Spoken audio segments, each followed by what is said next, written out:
नमस्कार, स्वागत है आपका हॉर्नबिल टीवी में और मैं हूं आपके साथ शिखा सकलानी। बुलेटिन की शुरुआत करते हैं खबरों के साथ। भारी बारिश के चलते अस्थायी रूप से रोकी गई चारधाम यात्रा पर लगी 24 घंटे की रोक अब हट गई है। मौसम में सुधार के बाद आज से एक बार फिर यात्रियों को यात्रा की अनुमति मिल गई है। मुख्यमंत्री पुष्कर सिंह धामी ने इस पर बयान देते हुए कहा कि मौसम विभाग की ओर से जारी एडवाइजरी को ध्यान में रखते हुए यात्रा पर रोक लगाई गई थी। मुख्यमंत्री का साफ कहना है कि राज्य में आने वाली श्रद्धालुओं की सुरक्षा हमारी जिम्मेदारी है और इसी सोच के तहत हम फैसला लिया गया था।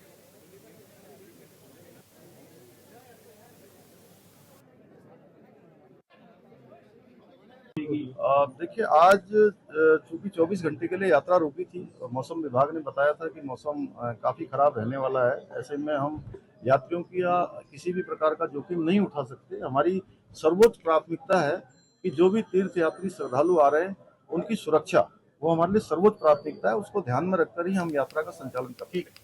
उत्तराखंड के मुख्यमंत्री पुष्कर सिंह धामी देहरादून बीजेपी मुख्यालय में बीजेपी संगठन पर्व के तहत बीजेपी प्रदेश अध्यक्ष और राष्ट्रीय परिषद सदस्यों के चुनाव के लिए चल रही नामांकन प्रक्रिया में मौजूद रहे। इस अवसर पर प्रदेश प्रभारी राष्ट्रीय महासचिव दुष्यंत गौतम, सह प्रभारी राष्ट्रीय रेखा वर्मा, प्रदेश अध्यक्ष राज्यसभा सांसद महेंद्र भट्ट और प्रदेश महामंत्री संगठन अजय भी मौजूद रहे। उत्तराखंड में बीजेपी प्रदेश अध्यक्ष के चुनाव को लंबे समय से असमंजस बना हुआ था। लगातार इस बात पर चर्चा हो रही थी कि आखिर कब बीजेपी प्रदेश अध्यक्ष का चुनाव करवाती है।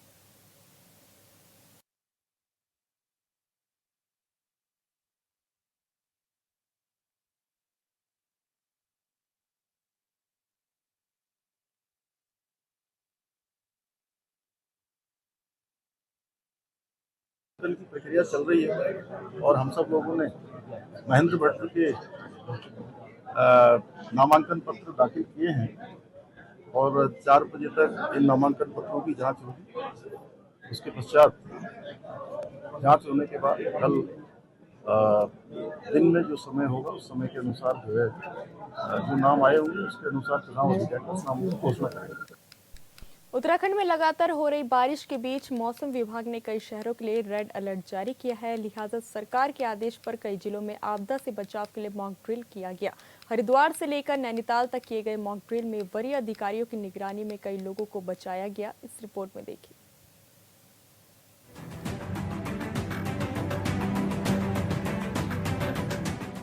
हरिद्वार में गंगा के बढ़ते जलस्तर और पहाड़ों पे हो रही लगातार बारिश के चलते प्रशासन सतर्क हो गया है। इसी के मद्देनजर आज जनपद में आपदा प्रबंधन की मॉक ड्रिल की गई। आपदा की संभावित स्थितियों से तीव्र राहत और बचाव कार्यों की तैयारियों को परखने के लिए 5 अलग अलग स्थानों पर मॉक ड्रिल की गई है। हरिद्वार के विष्णु घाट, श्यामपुर कांगड़ी, ग्राम कलसिया, ग्राम मांडाबेला और फतेहुल्लापुर उर्फ तेलपुरा में मॉक ड्रिल की गई है। अधिकारियों ने बताया कि मानसून और आगामी कांवड़ मेले को ध्यान में रखते हुए ये अभ्यास किया गया है ताकि किसी भी आपदा की स्थिति में तत्काल राहत और बचाव कार्य किया जा सके। हमारी राज्य के स्तर से एक मॉक ड्रिल का आयोजन किया जा रहा था जिसमें हमारे जनपद में 5 स्थानों पर ये आयोजित किया गया और चूंकि हमारा जो लक्सर वाला एरिया है, सोलानी नदी, गंगा नदी के आसपास बाढ़ ग्रसित एरियाज रहते हैं, तो वहाँ पर टीम्स को अलर्ट पे तो पहले से भी रखा गया था। मॉक ड्रिल भी उसकी तैयारियों को परखने के लिए की गई।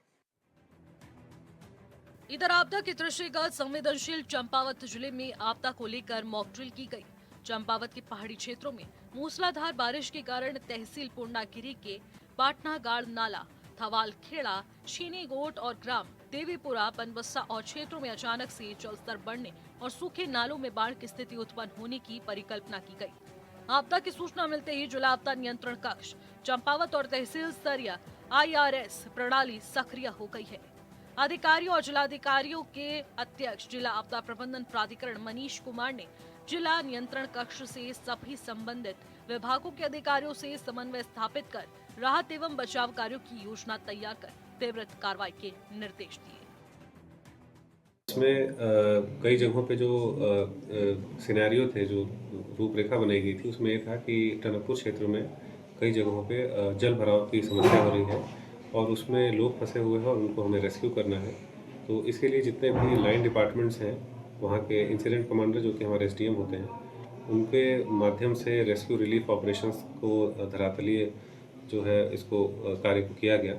इसमें मुख्य चिकित्सा अधिकारी से जो चिकित्सा संबंधी कार्य हैं, SDRF और NDRF की टीमों को समय से अलर्ट करना जो लोग फंसे हुए हैं उनको रेस्क्यू करना, अपने संसाधनों की जांच परख करना, सड़कों को समय से खोलना और अधिकारियों की स्थल पे उपस्थिति सुनिश्चित करना, राशन की पूर्ण व्यवस्था करना और अपने जो तंत्र है, सूचना तंत्र है, उसको लगातार सुदृढ़ रखना ताकि कहीं कोई इंफॉर्मेशन गैप ना हो। तो इन सभी विषयों पे जो है आज ये कार्य चल रहा है और इन पांचों जगह पे का जो कार्यक्रम है वो सफल रूप से संचालित किया जा रहा है। सरोवर नगरी नैनीताल और उसके आसपास हो रही बारिश के चलते जिला प्रशासन, पुलिस प्रशासन की तरफ से मॉक ड्रिल का अभ्यास कर जनता को जागरूक होने का संदेश दिया गया। मूसलाधार बारिश के कारण नैनीताल जिले के तहसील हल्द्वानी अंतर्गत देवखड़ी नाला में अचानक से जलस्तर बढ़ गया। अतिवृष्टि से सूखे नालों में अत्यधिक जलस्तर बढ़ने से बाढ़ की स्थिति उत्पन्न होने की सूचना प्राप्त हुई है, जिसके बाद जिला आपदा नियंत्रण कक्ष नैनीताल में IRS की टीम सक्रिय हो गई। साथ ही हल्द्वानी तहसील स्तर पर भी तहसील स्तरीय IRS प्रणाली को सक्रिय किया गया। मॉक ड्रिल के दौरान 6 घायलों को नाला क्षेत्र से निकाला गया और जिसमें से 4 घायलों को प्राथमिक उपचार दिया गया, जबकि 2 गंभीर रूप से घायल हुए, जिन्हें 108 वाहन से सुशीला तिवारी चिकित्सालय पहुंचाया गया। इसके अतिरिक्त JCB मशीन से मलबा हटाने का कार्य भी किया गया है। आपदा को लेकर यूं ही मॉक ड्रिल नहीं की जा रही है। दरअसल मैदान से लेकर पहाड़ तक भारी बारिश हो रही है, जिसकी वजह से नदी नालों में उफान है। हरिद्वार में लक्सर के पास भी बह रही बालावाली नीलधारा गंगा और सोलानी नदी का जलस्तर इतना बढ़ गया कि जिला प्रशासन को माइक से अलर्ट करना पड़ रहा है। नदियों के किनारे नहीं जाने की सभी से अपील की जा रही है ताकि किसी भी तरह के कोई नुकसान से बचा जा सके। Bureau report, hornbill TV. राजधानी और महानगरों में लोग एक तरफ जहां 5G का इस्तेमाल कर रहे हैं तो दूसरी तरफ उत्तराखंड के कुछ गांव ऐसे हैं जो मोबाइल नेटवर्क से सही तरीके से जुड़ भी नहीं पाए हैं। उत्तरकाशी के 2 गांव के लोगों ने सड़क और मोबाइल नेटवर्क की मांग को लेकर आगामी पंचायत चुनाव का बहिष्कार कर दिया है।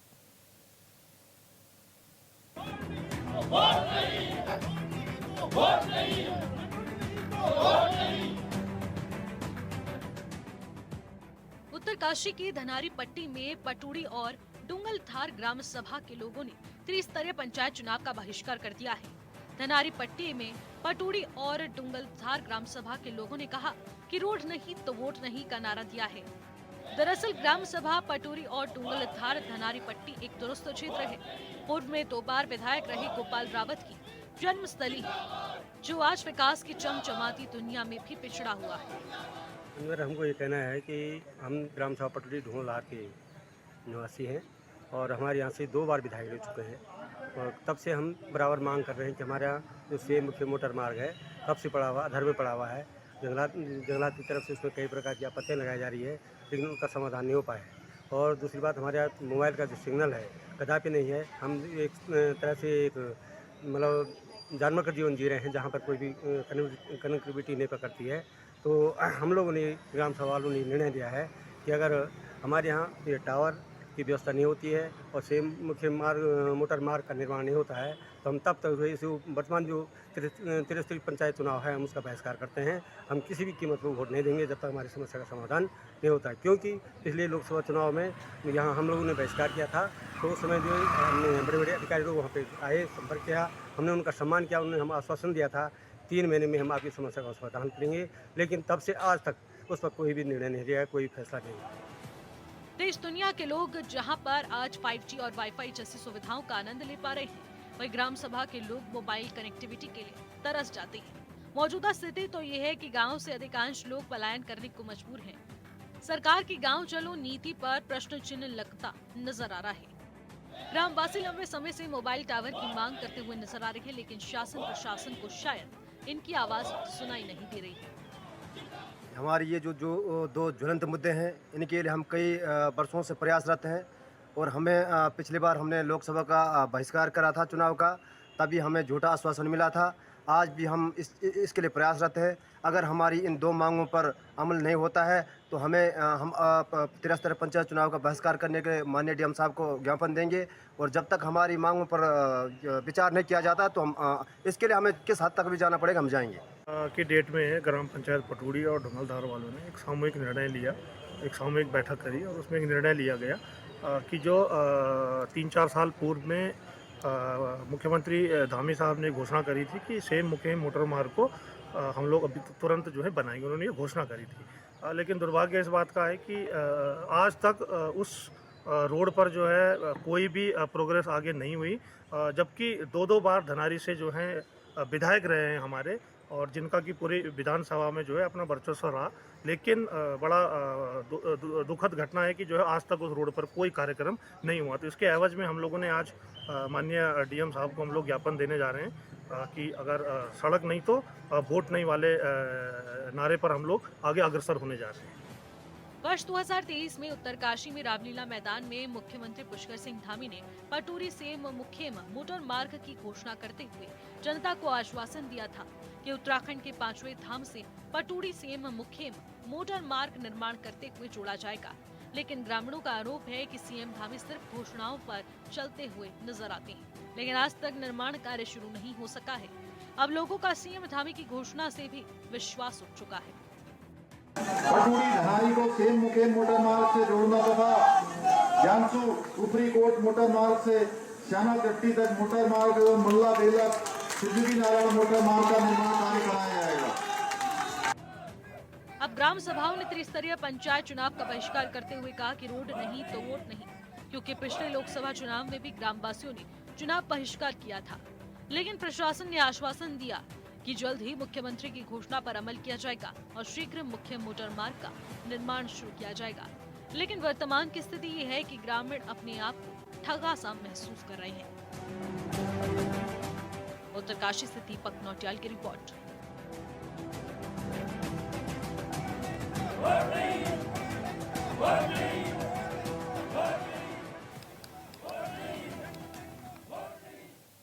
उत्तराखंड के पहाड़ों में लगातार हो रही बारिश की वजह से काफी नुकसान हो रहा है। कहीं राष्ट्रीय राजमार्ग पर बड़ा भूस्खलन हो रहा है तो सुरक्षा दीवार ध्वस्त हो रहा है। लेकिन हैरानी की बात यह है कि महीनों बीत जाने के बाद भी सुरक्षा दीवार को बनाया नहीं गया। लिहाजा चंपावत के सीमांत जीआईसी रौसाल में बच्चे खतरे के साए में पड़ने को मजबूर हैं। इस रिपोर्ट में देखिए।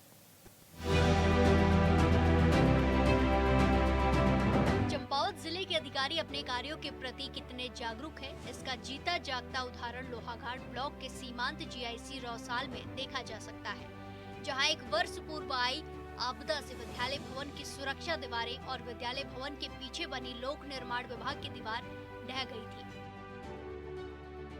राजकीय इंटर कॉलेज रौसाल की जो प्रांगण की दीवार है वो वर्ष 21-22 में वो दीवार बनाई गई थी, लेकिन 21-22 में जो आपदा आई थी बनाने के तुरंत बाद वह दीवार ध्वस्त हो गई थी।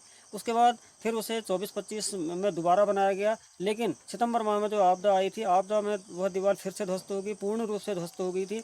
और जो जहाँ पर वो प्रांगण की दीवार है उसके जो नीचे करीब 5 से 7 मीटर नीचे कक्षाएँ संचालित होती हैं, जिसमें छोटे छोटे 6-7-8 के बच्चे व 9-10 की क्लासें उसमें संचालित होती हैं। अगर कोई पत्थर वहाँ से गिरता है तो उसमें बच्चों के चोटिल होने की और घटना घटने की संभावना है। और हमने जो है जब यह दीवार गिरी थी उसके तुरंत बाद आपदा कंट्रोल को और जो विभाग हैं उनको लिखित रूप में सूचित कर दिया था, लेकिन अभी तक उसकी कोई सूचना नहीं ली गई है। और एक दूसरी दीवार जो पीडब्ल्यूडी की है, ठीक जो पीछे से दीवार पीडब्ल्यूडी की रोड है उसकी जो दीवार है वह गिरकर प्रांगण में आ गई है।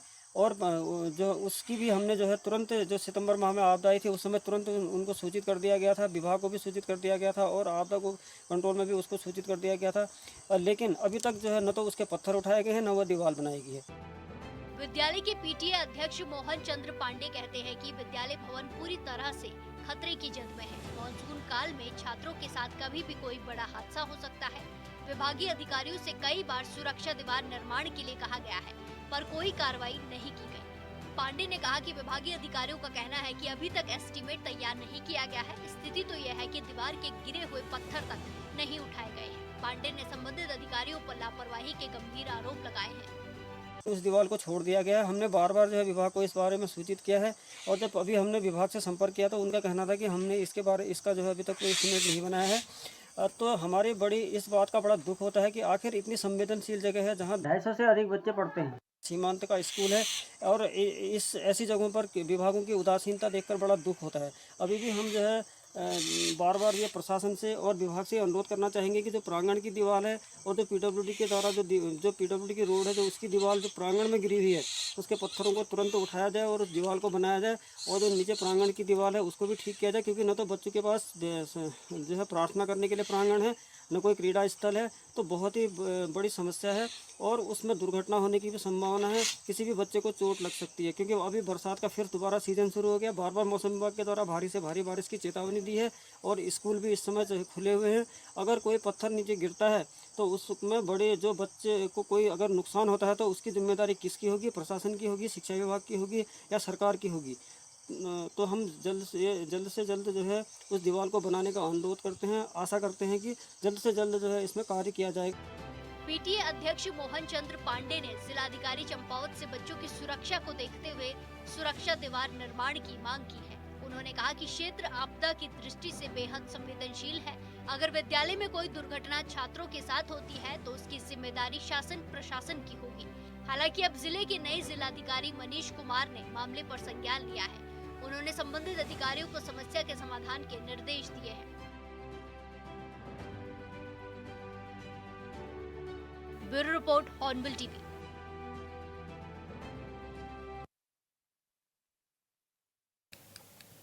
हरिद्वार के भगवानपुर में महीनों से जलभराव की समस्या दिखाई दे रही थी। खबर चलने के बाद राज्य के दर्जाधारी मंत्री देशराज कर्णवाल गांव तो पहुंचे, लेकिन ग्रामीणों ने दर्जाधारी मंत्री को जमकर खरी खोटी सुनाई। इस रिपोर्ट में देखिए।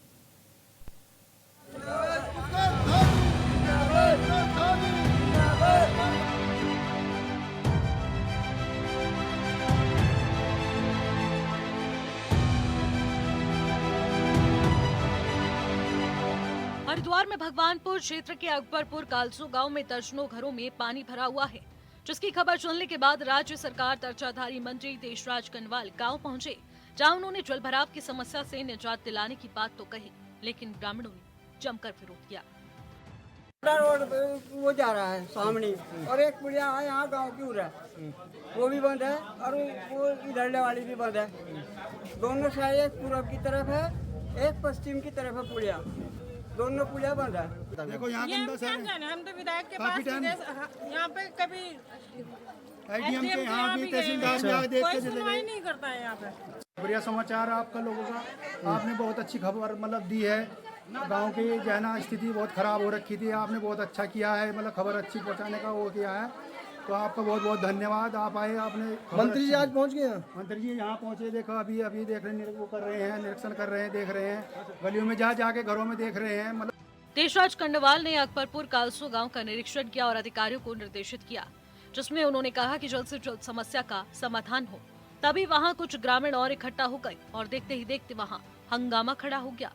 एक पक्ष जल भराव को लेकर परेशान था, तो वहीं दूसरा पक्ष नालों की खुदाई का विरोध करने लगा। भरा पड़ा, 4 साल से भरा पड़ा। प्रधान ने वो सड़क बनवाई थी, 8 दिन के बाद उस पर पानी भर चुका था। उसे क्यों नहीं देख रहा प्रधान जाको? उसे क्यों नहीं देख रहे विधायक साहब जाको? क्यों नहीं देख रहे हैं? कोई नहीं देख रहा। कोई ये जिस दिन से प्रधान शुरू में बना था उस दिन से ये नाला कह दिया था, जितने बन गया था कहने लगा मुझे ये नाला यहाँ छोड़। मैं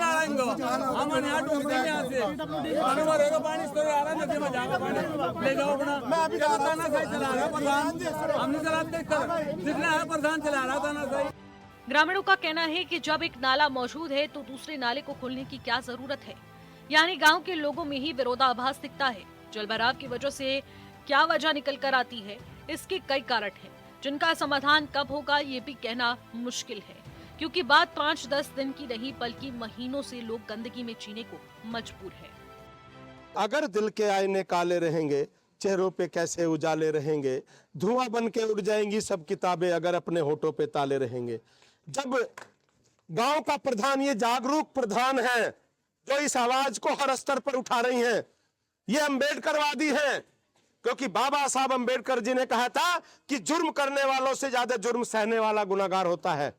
अगर ये जुर्म है, ये आपके अधिकारों पर जुर्म है, यहाँ की विधायक को, यहाँ के प्रतिनिधि, क्योंकि 50 साल हैं कि 50 साल से एक छत्र राज हमारा है। उन्होंने बयान दिया आपको प्रेस वार्ता करके कि पहले बाबू कलीराम जी, फिर सुरेंद्र राकेश जी 2 बार विधायक, मिनिस्टर ही नहीं सुपर चीफ मिनिस्टर में उन्हें कहूंगा रहे। वो चाहते तो कोई भी काम हो सकता था, कोई भी काम रुक सकता था, क्योंकि वो बैलेंस में थे। उसके बाद लगातार 3 बार विधायक ममता जी रही, तो उनको आवाज उठानी चाहिए थी। अपनी निधि 5 करोड़ रुपए मिलते हैं, कम नहीं है।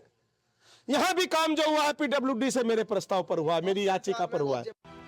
कहने को तो राज्य में ट्रिपल इंजन वाली सरकार है, लेकिन कुछ इलाकों में स्थिति बहुत ही ज्यादा खराब है, खासकर हरिद्वार के ग्रामीण इलाकों की। कहीं सड़कों का अभाव है तो कहीं जलभराव की स्थिति है। चुनाव के वक्त में नेता वादे तो करते हैं, लेकिन चुनाव खत्म होने के बाद नेताजी भूल जाते हैं, जिसकी वजह से जनता परेशान होती है। Bureau report, hornbill TV. विश्व धरोहर स्थल फूलों की घाटी राष्ट्रीय पार्क में दुर्लभ जापानी पुष्प हिमालयन ब्लू पॉपी दिखाई दे रहे हैं। खास बात यह है कि दुर्लभ पुष्प के दीदार के लिए हर साल जुलाई में जापानी पर्यटक दल इस नंदनकानन फूलों की घाटी की ओर रुख करते हैं। इस रिपोर्ट में देखिए।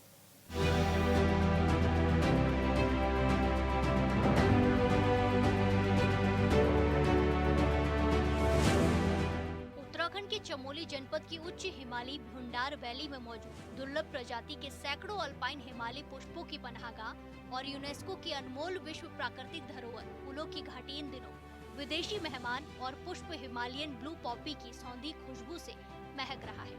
विशेषकर जापानी प्रकृति प्रेमी पर्यटकों की पहली पसंद इस खूबसूरत ब्लू पॉपी पुष्प की रंगत घाटी में देखते ही बनती है। अपनी विविधता के कारण अल्पाइन हिमालयी पुष्पों की रानी का ताज पहने इस पुष्प का वानस्पतिक नाम मैकोनोपेसिस बिटोनिफोलिया है। और खास बात यह है कि इस दुर्लभ पुष्प के दीदार करने के लिए प्रतिवर्ष जुलाई महीने में जापानी पर्यटक दल इस नंदनकानन फूलों की घाटी की ओर रुख करते हैं। ऐसा भी कहा जाता है कि करीब 4 दशक पूर्व ये दुर्लभ अल्पाइन पुष्प ब्रिटिश पर्वतारोही और वनस्पति वैज्ञानिक फ्रैंक स्मिथ के जरिए इस खूबसूरत पुष्प बयावान में मेहमान बनकर आया था। दरअसल वर्ष 1986 तक ये विदेशी पुष्प इस वैली में नजर नहीं आता था, लेकिन वर्ष 1986 में जापान के शोधरत छात्र जो बकाम्बे पुष्पों पर शोध के लिए फूलों की घाटी राष्ट्र पार्क आए थे। इसी दौरान उन्होंने जापान में पसंद किए जाने वाले ये बीज घाटी में बिखेरे। 3 साल बाद जब वो दोबारा फूलों की घाटी लौटे तो वहाँ इस दुर्लभ ब्लू पॉपी की क्यारी सजी थी। तब से ये फूल लगातार यहाँ खिल रहे हैं। ब्लू पॉपी हिमालयी फूलों की जून अंतिम सप्ताह से लेकर अगस्त के आखिर तक हेमकुंड साहिब और फूलों की घाटी में ये पुष्प खूब खिलता है। आपको बता दें कि दुनिया में इस ब्लू पॉपी की 40 प्रजातियां मौजूद हैं। इनमें से 20 तो भारत में ही पाई जाती है। समुद्र तल से 12,500 फीट की ऊंचाई पर 87.5 वर्ग किलोमीटर क्षेत्रफल में फैली इस दुर्लभ फूलों की घाटी जैव विविधता का अनमोल खजाना है।